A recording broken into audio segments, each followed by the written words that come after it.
श्री स्वामी समर्थ जय जय स्वामी समर्थ श्री स्वामी समर्थ जय जय स्वामी समर्थ। उद्या आहे गुरुप्रतिपदा आणि त्याबद्दलच तुम्हाला माहिती देण्यासाठी मी आलेले आहे आणि खूप छान अशी माहिती देणार आहे। छोट्या छोट्या सेवा सांगणार आहे, त्या तुम्ही उद्या अवश्य कराव्यात।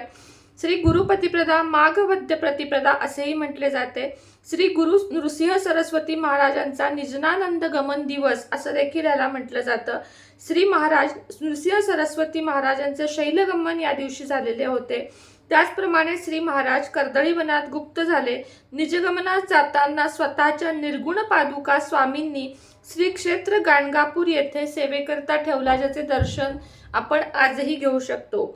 बहुधान्य संवत्सर माघ मास कृष्ण प्रतिपदा शुभ दिवस बृहस्पती होता सिंह राशीस उत्तर दिशो होता सूर्यपै शिशी ऋतू कुंभ संक्रमण लग्न घटिका सुलक्षण ऐसे शुभमूर्ती गुरु आपण आनंदे प्रयाण करीत जाहले।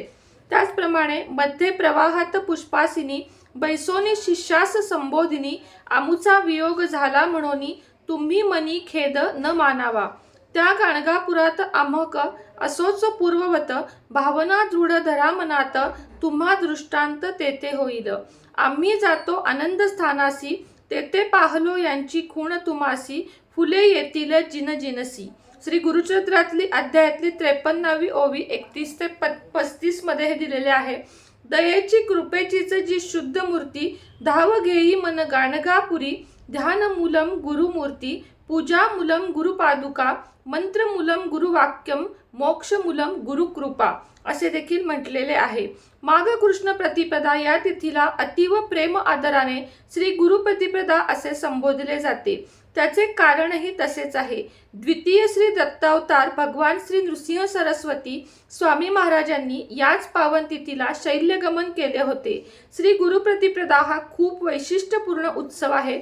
याच पुण्यपावन तिथीला अनेक उत्सव असतात। अशा सर्व सुयोगांमुळे श्री गुरुप्रतिपदा ही फार विशेष पुण्यतिथी असून सर्वच गुरु संप्रदायामध्ये मोठ्या प्रमाणावर साजरी होते। आजच्या तिथीला भगवान श्री नृसिंह सरस्वती स्वामी महाराजांनी श्री क्षेत्र गाणगापूर येथे आपल्या निर्गुण पादुका स्थापन करून त्यांनी शैल्यगमन केले होते, म्हणून हा उत्सव गाणगापूरला खूप भव्य दिव्य स्वरूपात साजरा होतो। हा दिवस श्री क्षेत्र गाणगापूर येथे फार मोठ्या प्रमाणात साजरा होतो। येथे यती पूजन होते। येथे देशातील विविध भागातून अनेक संन्यासी उपासक व भक्त मोठ्या प्रमाणात यात्रा प्रसंगाने येऊन श्रीचरणी अभिषेक पूजा नैवेद्य व पालखी सेवेत सहभागी देखील होतात। भगवान श्री नृसिंह सरस्वती स्वामी महाराजांनी कृष्णा तीरावरील श्री क्षेत्र औदुंबर येथे एक चातुर्मास वास्तव्य झाल्यावर आपल्या विमल पादुका स्थापन करून वाडीला गमन केले होते। ते श्री क्षेत्र नृसिंहवाडी येथे 12 वर्षे राहिले व अनेक लीला केल्या। तेथून त्यांनी अश्विन कृष्ण द्वादशी श्री गुरु द्वादशीच्या मुहूर्तावर आपल्या मनोहर पादुका स्थापन करून गाणगापूरकडे प्रयाण केले। गाणगापूर येथे 24 वर्षे वास्तव्य करून आजच्या पावन तिथीला आपल्या निर्गुण पादुका स्थापन करून ते लौकिक अर्थाने श्री शैल्य मल्लिकार्जुन क्षेत्री जाऊन अदृश्य झाले। त्यांनी आपला देह ठेवलेला नाही, ते फक्त अदृश्य झालेले आहेत। हा एक दुर्मिळ योगच म्हणावा लागेल। भगवान श्री गुरु नृसिंह सरस्वती स्वामी महाराजांनी साक्षात स्वरूप असणाऱ्या या तिन्ही पादुकांना विशेष नावे दिलेली आहेत। अनेक भक्त नेहमीच या नावांचा अर्थ जाणून घेऊ इच्छितात, म्हणून या 3 पादुका संदर्भात संक्षेपाने माहिती देत आहोत। विमल पादुका व मनोहर पादुका या पाषाणाच्या असून निर्गुण पादुका कशापासून बनलेल्या आहेत हे आजवर कोणालाच माहिती नाही। विमल पादुका सोडता बाकी दोन्ही पादुकांच्या नावांचे संदर्भ श्री गुरुचरित्र पारायणात बघायला मिळतात। किंबहुना श्री गुरुचरित्रातील उल्लेखामुळेच त्यांची नावे रूढ झालेली आहेत। औदुंबर येथे भगवान श्री नृसिंह सरस्वती स्वामी महाराजांनी एक चातुर्मास आपल्या अनुष्ठानात व्यतीत केला होता।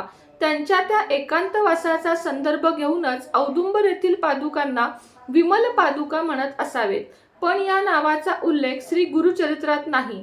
विमल म्हणजे अत्यंत शुद्ध, कोणताही मल दोष नसणाऱ्या पादुका।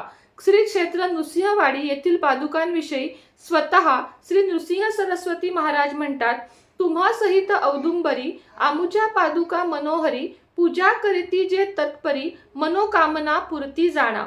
देववाडी सोडून निघाल्यामुळे दुःखी झालेल्या 64 योगिनींची समजूत घालताना स्वामी महाराज म्हणतात की जे कोणी भक्त तुम्हा योगिनींसहित आमच्या मनोहर पादुकांची मनोभावे पूजा सेवा करतील त्यांना इच्छित गोष्ट नक्कीच मिळेल. भगवान श्री नृसिंह सरस्वती स्वामी महाराज शैल्यगमनापूर्वी आपल्या भक्तांना अभय वचन देताना म्हणतात, कल्पवृक्षा ते पूजोन यावय आमुचे जेय स्थान, पादुका ठेवीत निर्गुण पूजा करावी मनोभावे. म्हणजे या पादुकांची पूजा करून आमच्या मठस्थानातील निर्गुण पादुकांची मनोभावे पूजा करावी असे स्वतः श्री नृसिंह सरस्वती स्वामी म्हणतात. श्री क्षेत्र गाणगापूर येथील निर्गुण पादुका मात्र अत्यंत अद्भुत व विलक्षण आहेत. या पादुका कशापासून बनवलेल्या आहेत हे आजवर कोणालाही कळू शकलेले नाही आणि यांना विशिष्ट असा आकार नाही, म्हणून या पादुकांना निर्गुण पादुका म्हणतात. येथे निर्गुण शब्दाचा अर्थ विशिष्ट आकार नसलेल्या व शब्दांनी सांगतात न येणाऱ्या पादुका असाच घ्यायला हवा. या निर्गुण पादुकांना पाण्याचा स्पर्श कधीच होत नाही, त्याऐवजी केशर व अत्तराचे वरून लेपन केले जाते. त्या लंबगोर आकाराच्या पेटीमध्ये ठेवलेल्या असतात. श्री गुरु शैल्यास जाताना भक्तांना आश्वासन दिले की 4 प्रसाद पुष्प येतील, ती मुख्य शिष्यांनी घ्यावी. यापैकी एक पुष्प श्री सायनदेवास मिळाले. अनेक दत्त अवतारी सत्पुरुषांना हे गुरुचरित्राच्या मूळ प्रतीवर कडगंची येथे ठेवल्याचे दर्शन झाले.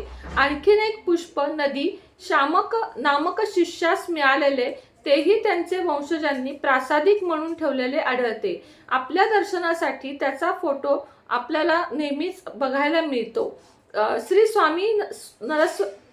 नृसिंह सरस्वती महाराज यांची कृपादृष्टी देखील आपल्यावर राहते असे देखील या माहितीमध्ये म्हटलेले आहे.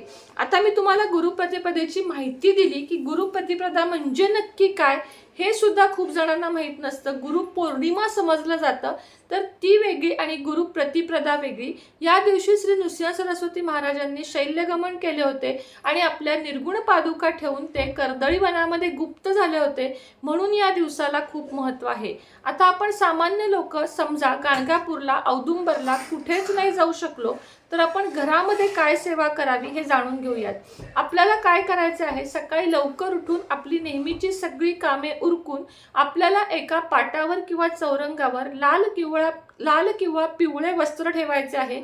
श्री गुरुदेव दत्त, श्री स्वामी समर्थ महाराज किंवा श्री नृसिंह सरस्वती महाराज या तिन्हीपैकी असेल तेवढे किंवा तिघांचाही अभिषेक तुम्हाला पाण्याने, पंचामृताने आणि पुन्हा पाण्याने अशा प्रकारे तुम्हाला अभिषेक करून घ्यायचा आहे. त्यानंतर केशराचा आणि हळदीचा किंवा चंदनाचा टिळा लावून घ्यायचा आहे महाराजांना आणि त्यानंतर पिवळ्या फुलांचा हार अवश्य घालायचा आहे. फोटो असेल तर अभिषेक न करता नुसते पुसा आणि मूर्ती असेल तर अभिषेक अवश्य घाला. त्यानंतर तुम्हाला अत्तर, हिना अत्तर लावायचे आहे महाराजांना आणि आपल्याला 10:30 वाजायच्या आधी म्हणजे 10:30-12 तुम्हाला जसं वेळ असेल त्याप्रमाणे, वेळेचं बंधन काही फारसं नाहीये. गुरुचरित्रातील 51वा आणि 52वा अध्याय उद्या आठवणीने वाचायचा आहे. गुरुचरित्रातील 51वा आणि 52वा अध्याय वाचण्याचे महत्त्व उद्या अनन्यसाधारण आहे. घरातले महिला, पुरुष, मुले, मुली कोणीही हा अध्याय वाचू शकतात, कारण हा अध्याय वाचायला उद्या अतिशय महत्त्व आहे. मात्र त्यासाठी तुम्हाला शुद्धता पाळण्याची गरज आहे. तुमच्या घरामध्ये आज उद्या नॉनव्हेज नाही बनले पाहिजे, घरामध्ये मांसाहार नाही, घरामध्ये कांदा लसूण नाही. अर्थातच आपण गुरुचरित्र पारायण उघडणार आहोत, तुम्हाला या सगळ्या अटी पाळल्या पाहिजेत. त्याचप्रमाणे उद्या तुम्हाला स्वामी सारामृत देखील तुम्ही पूर्ण वाचू शकता. गुरुचरित्रातील 14वा 18वा अध्याय देखील तुम्ही वाचू शकता. मात्र 51वा आणि 52वा अध्यायाला विशेष असं महत्त्व असल्यामुळं तुम्हाला हे 2 अध्याय उद्या जोरात म्हणजे आजूबाजूला आपल्या घरातल्या मंडळींना ऐकू जातील, त्याची स्पंदने घरामध्ये फिरतील अशा आवाजात वाचायचे आहेत. त्यानंतर तुम्हाला दिगंबरा दिगंबरा श्रीपाद वल्लभ दिगंबरा या मंत्राचा 1 माळ, 11 माळ, 5 माळी, 7 माळी, 21 माळी, 108 माळी असा जप करावयाचा आहे. शेजारच्या असेल त्या केंद्रात किंवा मठात जाऊन दर्शन घेऊन आलात तरीही उत्तमच आहे. अन्यथा घरातल्या घरात ही सेवा तुम्ही उद्या करायची आहे.